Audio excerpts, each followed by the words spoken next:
कोल्हापूर परिक्षेत्राचे विशेष पोलीस महानिरीक्षक रंजन शर्मा यांच्या कार्यालयाला महाराष्ट्र क्रांती सेनेच्या वतीनं निवेदन सादर करत जिल्हा पोलीस दलानं केलेल्या बेवारस वाहनांच्या लिलावाबद्दल प्रश्न उपस्थित केलेत.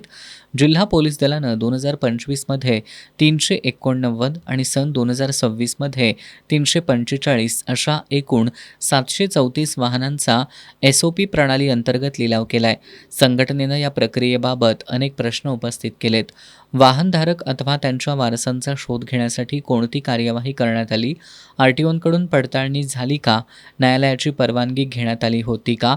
तसंच वाहनांना बेवारस घोषित करण्यासाठी कोणते निकष लावण्यात आले याबाबत पोलीस दलाकडून माहिती मिळावी अशी मागणी निवेदनात करण्यात आली आहे. शिवाय वाहनांच्या मूल्यांकन प्रक्रियेवरही प्रश्नचिन्ह उपस्थित करण्यात आले.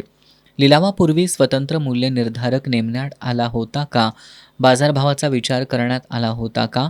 आणि अंतिम लिलावातून किती महसूल प्राप्त झाला याची माहिती सार्वजनिक करण्याची मागणी निवेदनात करण्यात आली आहे. सर्वसामान्य नागरिकांची चोरीला गेलेली वाहनं शोधण्याचं प्रमाण कमी असल्याचा आरोप करत एवढ्या मोठ्या प्रमाणात वाहनं बेवारस घोषित होणं ही गंभीर बाब असल्याचं निवेदनात नमूद करण्यात आलंय.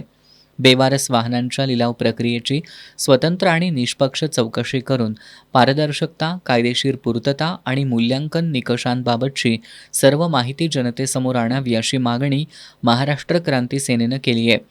विशेष पोलीस महानिरीक्षक कार्यालयातील वाचक पोलीस निरीक्षक सतीश शिंदे यांना याबाबतचं निवेदन देण्यात आलंय.